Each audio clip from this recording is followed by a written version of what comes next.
할렐루야, 할렐루야. 오늘은 더욱더 여러분과 함께 이렇게 말씀의 상을 차린다고 하는 것이 더 복되고 귀하게 여겨집니다. 오늘 주님 주시는 하늘의 그 양식을 위해서 주신 이 말씀의 재료들은 여러분이 너무나 잘 알고 있는 성경 구절입니다. 부자 청년이 예수님께 다가와 선생이여 내가 무엇을 하여야 구원 얻으리까? 라는 가정에서 주님께서는 마태복음 19장 30절에 그러나 먼저 된 자로서 나중되고 나중된 자로서 먼저 될 자가 많으리라 이렇게 말씀하시죠. 그리고 이와 똑같은 말을 순서 바꿔서 마태복음 20장 16절에는 포도원 품꾼 비유를 말씀하신 후에 이와 같이 나중된 자로서 먼저 되고 먼저 된 자로서 나중될지니라. 이 두 번이나 같은 내용을 반복해서 우리에게 말씀하십니다.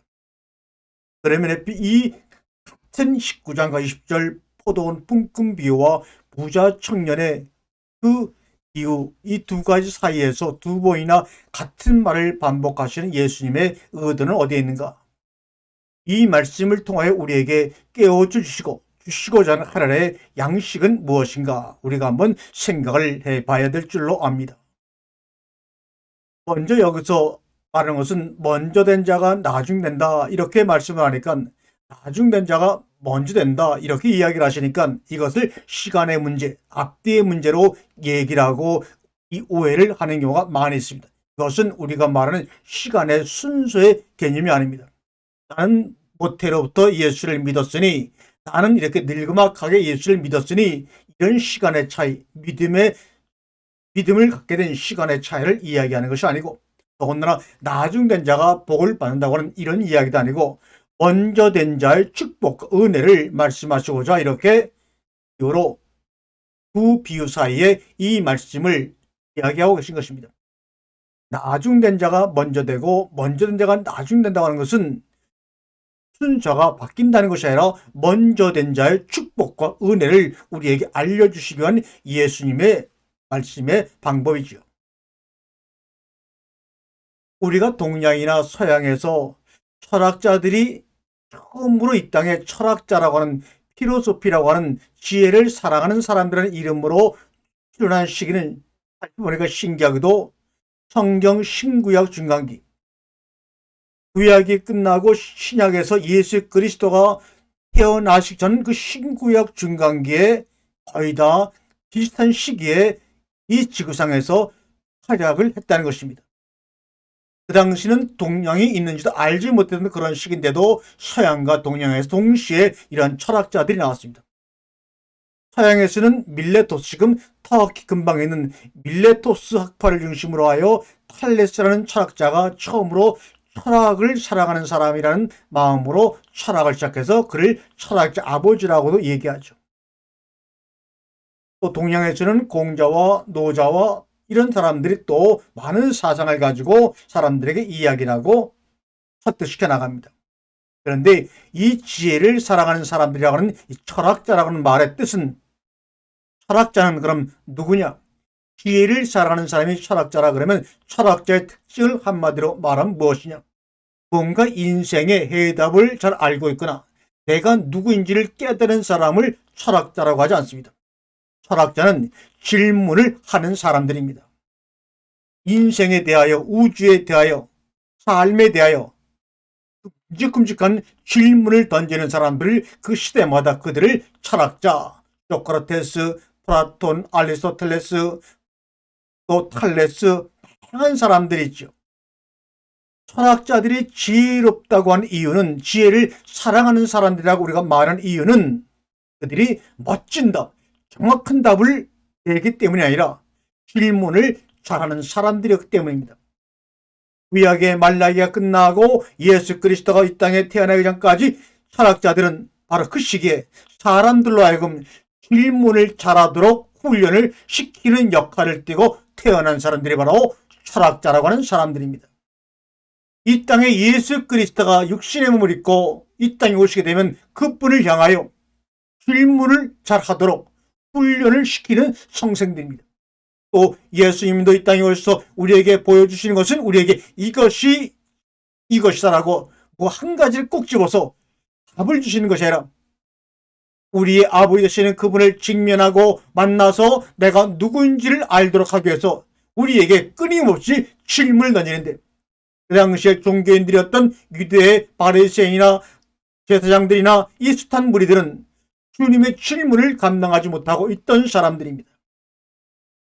그들은 질문하지 않고 자신이 알고 있는 것을 전부로 알고 그 고리 내에서만 살려고 했던 사람들입니다. 그래서 그들은 주님을 통하여 많은 책망을 받았던 것이죠. 신구약 중간사에서 말씀이 육신이 되어 예수님이 오시기까지 철학자라 불리는 사람들이 동서양에서 한 가지 큰 질문을 하면서 줄기를 이어가고 있었습니다. 그것을 미토스냐 로고스냐, 로고스를 미토스로, 이 미토스라고 하는 것은 바로 헬라어로 신화를 얘기합니다. 로고스는 우리가 말씀을 의미하기도 하고 이성을 의미하기도 하죠. 신화냐 이성이냐, 이성을 신화로 구존되어 내려오는 것을 로고스화시키는, 신화로 입과 입을 통하여 전하여져 내려오던 그런 모든 소리들을 문장화, 이성화시키는 작업이 바로 철학자들의 목이었습니다. 그런 목을 감당한 사람들이 있었기에 예수님이 내가 말씀이라고 하고 오셨을 때 우리는 그분을 이해할 수가 있었던 것이죠. 대표적인 그런 철학자들의 이 바로 탈레스, 소크라테스, 플라톤, 아리스토텔레스, 석가, 공자, 노자, 이런 당당한 이런 사람들입니다. 오늘 나중된 자가 먼저 되고 먼저 된 자가 나중된다는 이 말씀하시기 전에 마태복음 16장에 보게 되면 먼저 주님이 철학자 한 사람으로 우리에게 멋진 질문을 던집니다. 너희는 사람들이 인자를 누구라고 하느냐? 마태복음 16장 13절에 제자들을 향해서 질문합니다. 그런 다음에 그러면 너희는 나를 누구라고 하느냐? Who do you say I am? 너희는 나를 누구라고 하느냐? 주님이 우리에게 질문하는 사람으로 다가오신 겁니다. 그랬더니 이러한 질문을 듣고 그 앞에 있던 무리 중에 바리새인이나 서기관이나 사두개인들은 이런 말을 합니다. 너는 이미 죽은 우리 조상 아브라함보다 크냐? 또 선지자들보다 크냐? 그들도 죽었거늘. 그렇게 말하고 있는 너는 너를 누구라고 하느냐? Do you think you are? 하고 요한복음 8장 53절에 그러면 그렇게 잘난 척을 하고 있고 우리에게 질문해 내며 우리를 책망하는 너는 너를 스스로 누구라고 생각하느냐? 질문과 질문이 격돌하고 있는 것입니다. 그러면서 마태복음 18장으로 넘어가니까 그때 제자들이 예수께 나와 이르되 천국에서 마실레야 톤 우라노온 그 하늘들의 나라 안에서는 누가 크니까?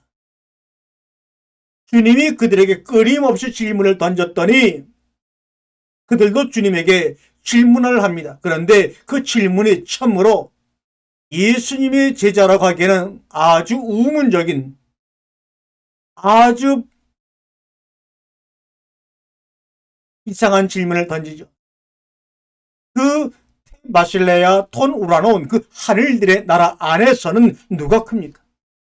지금 주님이 많은 질문을 통해서 가르쳐 주시고 스스로 깨우치길 원하시면서 나중된 자가 먼저 되고 먼저 된 자가 나중되고 이렇게 말씀을 반복해서 하시면서 부자 청년의 비유와 포도원 품꾼의 비유를 말씀하시고 있는데도 불구하고 제자들은 그 안에 숨겨져 있는 진리, 하나님의 아버지의 마음은 알려고 하지도 아니하고 그러면 누가 그 하늘들의 나라 안에서 큰 자입니까? 라는 질문으로 주님의 질문을 리액션 대응합니다. 제자들이 예수님께 처음으로 드린 질문이 여러분 방금 말씀드린 대로 무엇인 줄 아셨지요? 하늘들의 나라 안에서는 누가 가장 큰 사람입니까? 누가 가장 위대합니까? 왜 이러한 질문을 드릴 수밖에 없었을까요? 내가 누구인지 모르는 마당에서 내가 누구인지 모르고 하나님을 직면할 수 없었던 질문하지 못한 사람들 입장에서는 하는 질문마다 헛소리를 해대고 질문을 할 수밖에 없는 것입니다. 그러나 그런 질문을 통해서라도 좀 더 진리에 가까운 질문을 하는 과정으로 나아간다는 것입니다. 그러므로 정직한 실패 속에서 희망의 싹이 쏟는 것입니다. 그러면서 말합니다. 그러면 우리는 그 나라에서 무엇을 얻으리까? 계속해서 우리가 보더라도 정말 낯이 부끄러워서 숨고 싶은 그런 질문만 해내고 있습니다. 당신 선생님의 말을 들어보니까, 부자 청년과 하는 이야기를 들어보니까 네가 가지고 있는 것을 다 팔아 주위에 가난한 자들에게 나눠주고 나를 따르라고 했는데, 그 말씀에 비춰본다면 우리는 이미 모든 것을 버린 것 같은데, 그렇다면 우리는 그 나라 안에서 헤바실리아, 톤, 우라노온 그 하늘들의 나라 안에서 어떤 존재가 되는 것입니까? 조금씩 그 질문이 성숙해져 가는 것을 느낄 수가 있습니다. 모든 재산을 갖고 있고 세상의 명예와 부귀를 갖고 있는 어느 부자 청년이 스스로 부자가 되었는지, 물려받은 재산이 많은 금수저인지는 알 수가 없지만 그 부자 청년이 무슨 일을 하여야 영생을 얻으리까? 얻으리까란 말은 소유하겠느냐? 영생은 소유하는 것이 아닙니다. 그런데도 영생을 내가 수많은 내 안의 재물들처럼 내가 개인적으로 소유할 수 있겠느냐고 묻습니다. 그런데 이 영생의 문제를 우리가 깨달으려면 하나님을 만나고 그분과 직면해야지 어찌 선한 성생에게 묻고 있습니까? 그럴 때 주님께서는 어찌 나를 선한 성생이라고 하느냐? 이 우주 가운데 선한 이는 오직 하나님 아버지 한 분뿐이시더라고 마주 말씀하시죠. 그러면서 마태복음 19장에 보니까 부자 청년과 예수님의 이야기를 들어보니까 아무도 구원을 받을 만한 사람이 없는 것 같아 두려운 마음으로 또다시 질문합니다. 철학적인 사고가 점점 진전되는 것을 볼 수가 있죠. 제자들이 듣고 몹시 놀라 이르되 그렇다면 누가 구원을 얻을 수 있으리까? 예수께서 그들을 보시며 이르시되 사람으로서는 할 수가 없으나 하나님으로서는 다 하실 수 있느니라. 그러면서 이 하나님의 예수님의 답을 듣고 그럼 우리는 무엇을 얻으리까? 당신의 말을 들어보니 우리는 모든 것을 다 버리는 것 같은데 그렇다면 우리는 그 나라 안에서 어떤 존재가 되는 겁니까? 그러나 아직도 질문을 통하여 이 제자들의 영적인 상태를 아시는 주님은 그 대답에 묵묵부답 대답을 하지 아니하십니다. 나는 대답할 수가 없구나. 그러므로 때로는 침묵 가운데서 많은 질문을 당할 때 답을 하지 않는 것이 오히려 왜요? 진리를 진리라고 입으로 고백하는 순간에 노제의 말대로 그것은 진리가 아닐 수가 있기 때문입니다. 마태복음 20장 10절에 보게 되면 예수께서 예루살렘으로 올라가시려 하실 때 12제자를 따로 데리시고 길에서 이르시되 보라 우리가 예루살렘으로 올라가노니 인자가 대제사장들과 서기관들에게 넘겨짐에 그들이 죽이기로 결의하고 누구를요? 나 예수를 이방인들에게 넘겨주어 그를 조롱하며 채찍질하며 십자가에 못 박게 할 것이나 제3일에 살아나리라. 이 말은 무슨 말이니까 한마디로 말해서 나 죽으러 간다. 나 죽는다. 얘들아 제자들아 나 죽으러 간다. 나 죽는다. 제자들의 질문의 마지막 주님의 결론은 정말로 우답 아주 사람들에게 어리석은 답을 우리에게 말씀하는 것 같지요. 죽는다고 하고 하는 예수 앞에서 나는 죽으러 간다고 하는 예수 앞에서 제자들은 지금 누가 큽니까? 우리가 무엇을 얻을 수 있습니까? 라고 헛소리만 캐대고 있는 제자들의 키높이를 우리가 바로 눈치를 챌 수가 있습니다. 그러면서 더 가관인 것은 20장 20절에 보니까 제자들뿐만 아니라 그들의 어머니까지 나서서 예수님을 윽박지릅니다. 그때 제베데 아들의 어머니가 그 아들들을 데리고 예수께 와서 절하며 무엇을 구하느냐? 예수께와 절하니 예수님이 그들에게 무엇을 나에게 구하느냐? 21절에 이르시되 무엇을 원하느냐? 이르되 나의 두 아들을 주님의 나라에서 하나는 주의 우편에 하나는 주의 좌편에 앉게 명하소서. 이 말을 들은 예수님은 18장부터 19장, 20장, 3장에 거쳐서 그들에게 말씀하신 것을 하나도 깨닫지 못하고 있는 제자들과 그들의 어머니들의 그 마음을 알고 18장 1절에 원점으로 돌아가 있는 그들의 모습을 봅니다. 18장 1절에 어떻게 시작합니까? 그때 제자들이 나와 이르되 천국에서는 누가 크니까? 이런 답답한 마음이 20장까지 와서도 조금도 변하지를 않고 있습니다. 누가 천국에서 크니까라는 대답에 마태복음 18장에 보니까 어린 아이와 같이 아니하면 천국에 열당코 들어가지 못하리라. 여러분, 어린아이가 부잣집 아이건 가난한 집 아이건 어린아이들 서로 내가 높아 네가 높아 내가 이거 가질 거라고 싸움을 합니까? 누구든지 어린아이와 같이 자기를 낮추지 아니하면 천국에서 큰 자가 될 수가 없다. 어린아이와 같이 자기를 낮추는 사람이 천국에서 큰 자예요. 이미 18장 1, 2, 3절에서 다 결론을 내놓으시고 설명을 해 가시는 도중에도 그 설명을 이해하지 못하고 나는 무엇을 얻습니까? 천국에서 누가 큽니까? 주님이 원하시는 질문에 답이 나오던 이 상을 보고 우리 예수님이 얼마나 마음 가운데 비통하고 괴롭고 고독했을까 생각하니 오 주여 나의 신랑 나의 예수여. 이 18장, 19장, 20절, 20장 3장을 거쳐서 우리에게 나중된 자가 먼저 되고 먼저 된 자가 나중된다고 하면서 포도원의 품꾼의 비유와 부자 청년의 이야기를 하신 이유는 그 바로 중심에 어떤 단어가 키워드가 됩니까? 바로 용서. 용서라고 하는 아피엠이라고 하는 용서하다라는 단어가 바로 이 3장에 걸쳐서 주님이 우리에게 주입하고자 하는 키워드입니다. 한번 마태복음 18장 23절을 읽어봅니다. 그러므로 천국은 하나님의 나라는 그 종들과 결산하려 하던 어떤 임금과 같으니 결산할 때 10,000달란트 빚진 자 하나를 데려오매. 이 결산한다고 하는 것은 바로 로고스 말로 지금 이 하나님의 말씀으로 지금 뭘 만들어가는 겁니다. 여러분이 로고스 결산이라고 하는 것이 로고스의 번역어인데 하나님의 말씀을 들을 때 여러분 가운데 용서의 은혜가 강물같이 넘치는 것입니다. 얼마나 많은 용서를 받아야 되느냐? 10,000달란트의 용서를 받을 만큼 빚진 자가 있습니다. 그런데 1달란트라고 하는 것은 6,000데나리온입니다. 6,000데나리온. 그러면 이 1데나리온은 노동자의 하루 품삯입니다.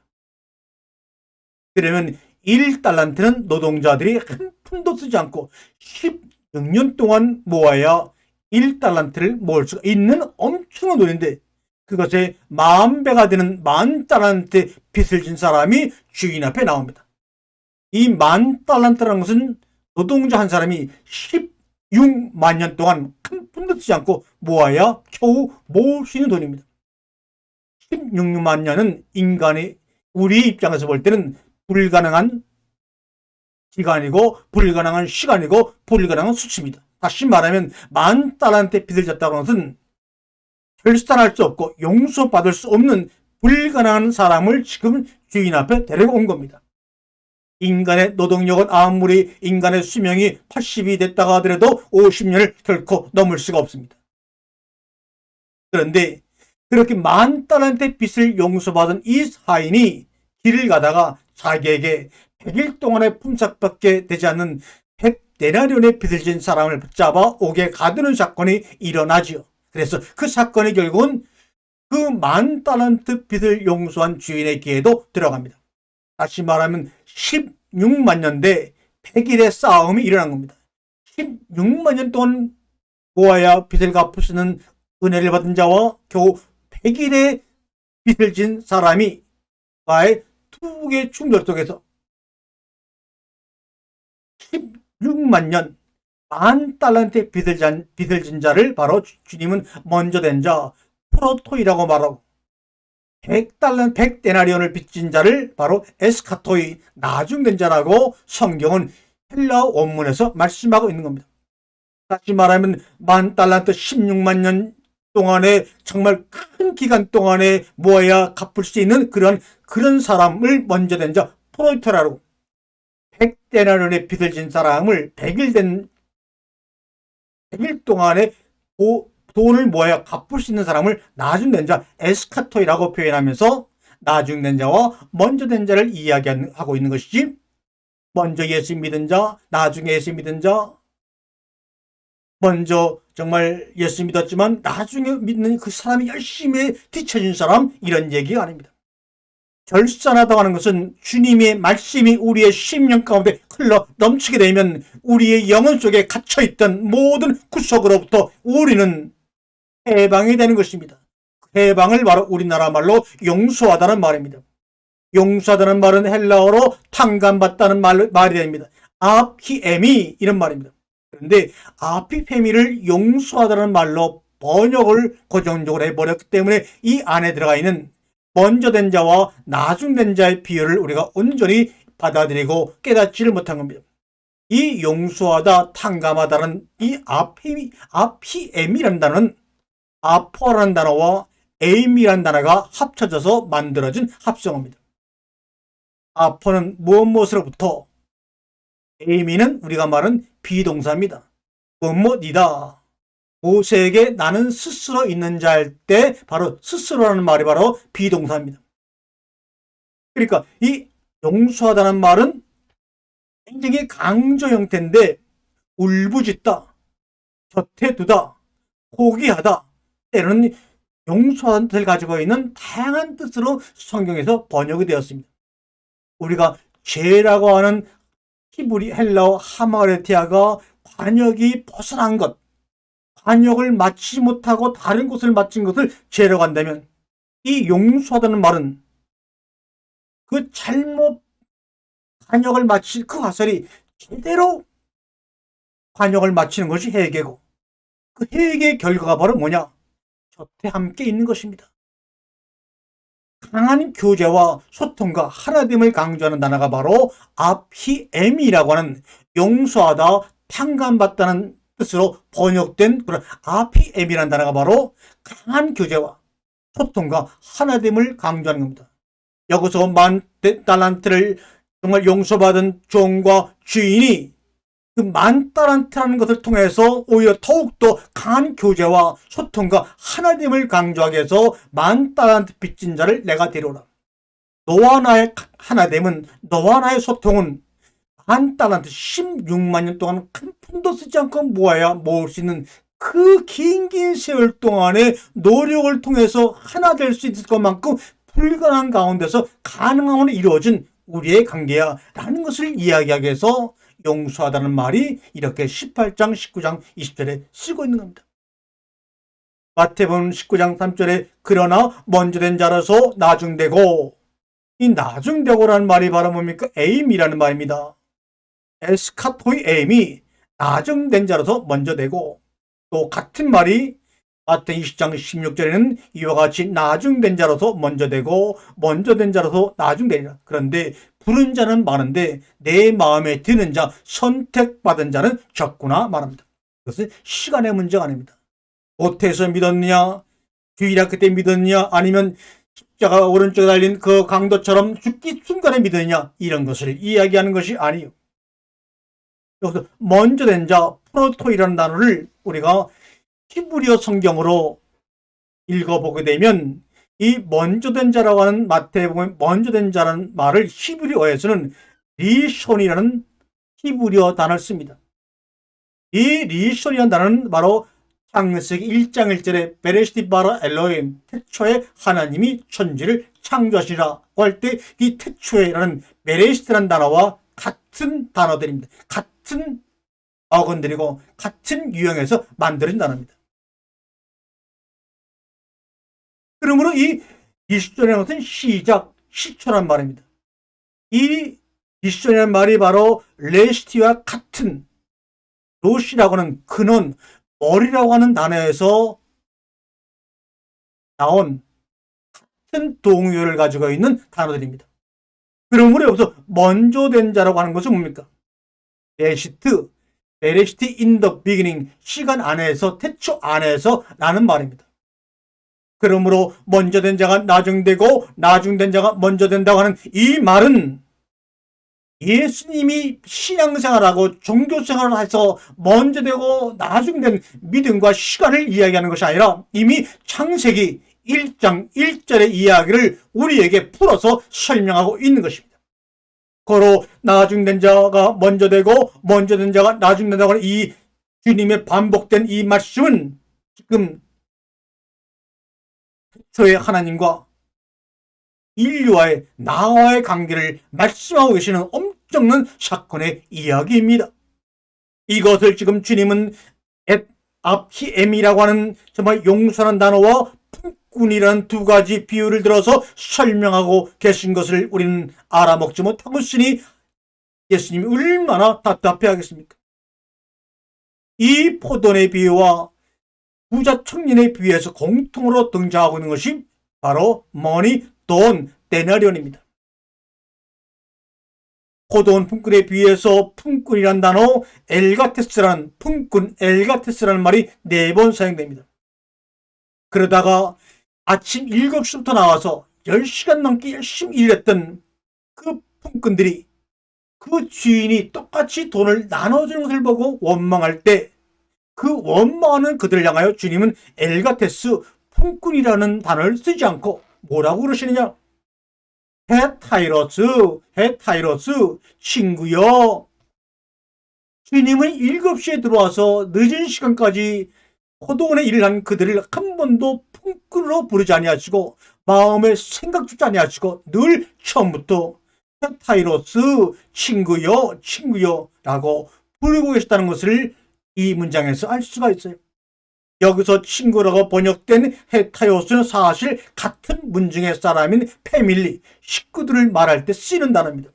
그러므로 7시에 일찍 돌아와서 정말 품꾼의 사명을 감당한 그들이 똑같은 품삯을 받았다고 원망할 때 너희는 나와 같은 문중의 사람이 아니냐, 하늘나라의 사람이 아니냐, 나의 친구가 아니냐. 다시 말하면 처음에 부름을 당할 때는 엘가테스 품꾼으로 종으로 불림을 당했지만 지금 내가 나와 함께 포도원에서 이 일을 하고 있는 동안에 너는 나의 헤타이로스 친구로, 나의 가족으로, 나의 식구로 너의 신분이 변화된 것을 알지 못하느냐? 종의 신분에서 벗어나 가족으로의 관계가 변화했다는 것을 이 비유를 통해서 우리에게 말씀하고 있는 것입니다. 하늘나라의 식구가 되는 것입니다. 지금 여기서는 자신의 노력의 대가를 받아 근근히 사랑하는 종의 신분에서 이 땅의 사람의 아들과 딸로서 하나님의 자녀로서의 동고동락의 삶을 이야기하고 있는 것입니다. 그런데 그 종들은 나 그런 것들 신분의 변화는 필요 없고 그저 돈 내 몫만 제대로 챙기면 돼 라고 하는 것을 이야기하고 있는 모습을 볼 수가 있어 안타깝죠. 이것은 잘못된 선악과 인식을 지금 우리 주님은 바로 잡아주고 있는 계시의 대사건의 현장에 우리가 지금 와서 그 이야기를 듣고 있는 것입니다. 마태복음 20장 15절 그 정말 불평하는 품꾼을 향해서 주님이 대답합니다. 내 것을 가지고 내 뜻대로 하는데 왜 그렇게 네가 불평하느냐? 여기서 내 것을 가지고라는 것이 우리나라 말로는 내 3개 단어로 만들어졌지만 사실은 1개 단어입니다.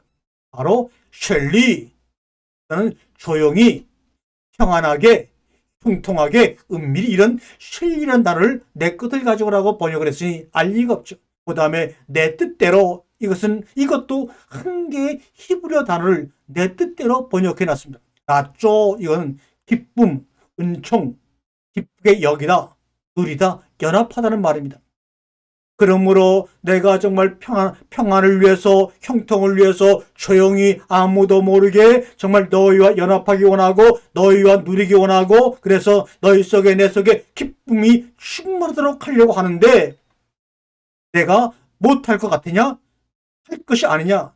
라셔트 우칼 할로 I can do it. 내가 정말 너희와 나 사이 형통과 평안이 넘치도록 그 은밀하게 이렇게 연합의 과정을 내가 만들어 가고 있는데 내가 못할 것 같으냐?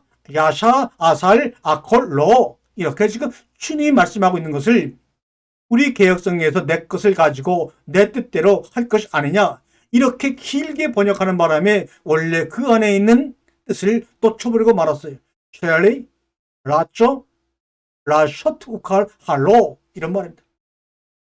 내가 선함으로 내가 악하다고 보느냐?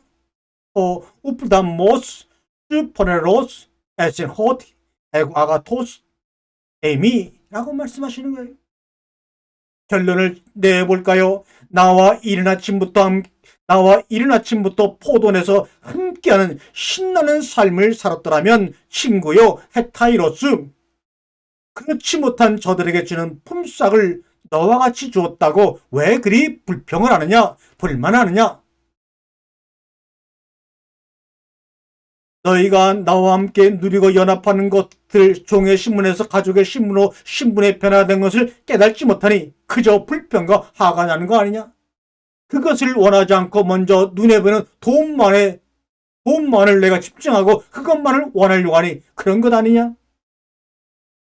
여러분, 여기에서 나오는 숫자, 상급, 품값의 함정에 빠지면 안 되고, 먼저 된 자와 나중 된 자가 시간의 순서라는 게 함정에 빠지면 절대로 안 되는 겁니다.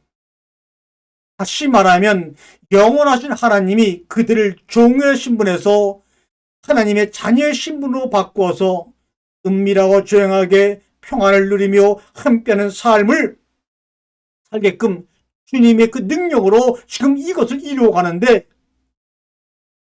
그것을 알지 못했던 먼저 온 품꾼들은 물에 빠져가는 자, 물에 빠져 죽어가는 자를 살려냈더니 이제는 보따리 달라는 식으로 말하고 있는 것입니다.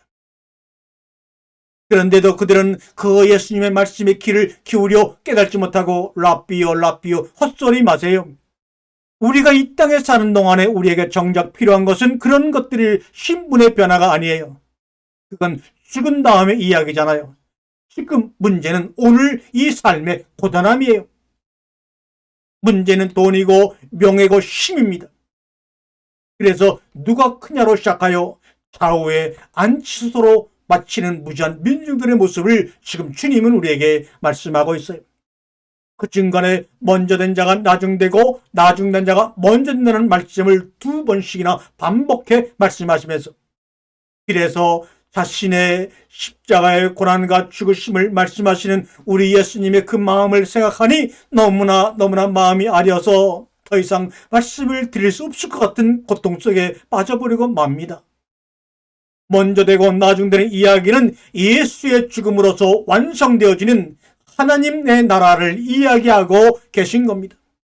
예수님은 자신의 십자가 죽음으로 우리에게 오늘 일용할 배고픔을 갖게끔 하는 그런 간절한 주님의 마음을 완성시키고자 하는 것입니다. 그래서 오늘이라는 것을 완성시켜 오늘 가운데 살아가는 그들에게 날마다 일용할 양식을 또 채워주시는 겁니다. 먼저 오늘도 우리에게 일용할 배고픔을 달라는 기도와 간절함이 있는 자들에게만 오늘 허락한 일용할 양식이 주어질 것입니다. 완성되어진 오늘 속에 사랑이 있고 자유가 있고 평화가 있고 기쁨이 있고 행복이 있고 나눔이 있고 함께함이 있습니다. 상처받은 과거와 불안한 미래의 시공간 속에서는 절대로 찾을 수 없고 경험할 수 없는 것입니다. 완성되지 않은 오늘은 늘 과거와 미래 속에 붙잡혀 갇혀있게 됩니다. 이것이 바로 지옥이요 하데스입니다.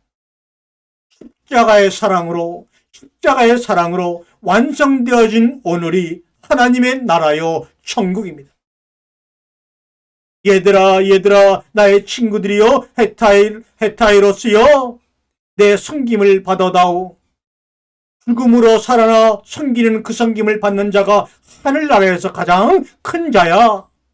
진정한 그 큰 자는 종이 되고 섬김으로 나중된 자가 되는 거란다. 이 얘기를 지금 하고 있는 거예요.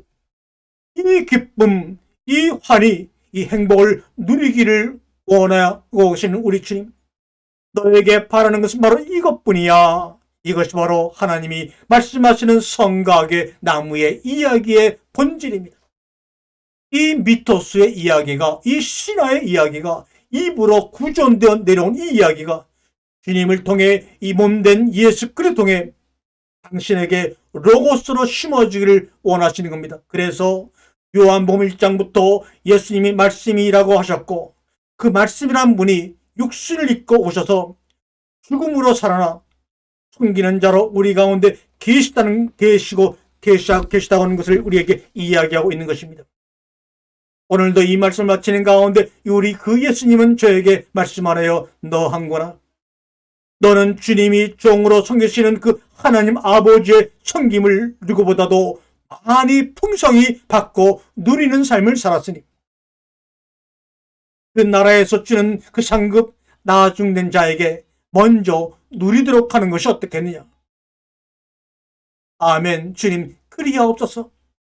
충함은 받은 자는 많되 마음에 드는 자는 적으니라. 아멘. 아멘.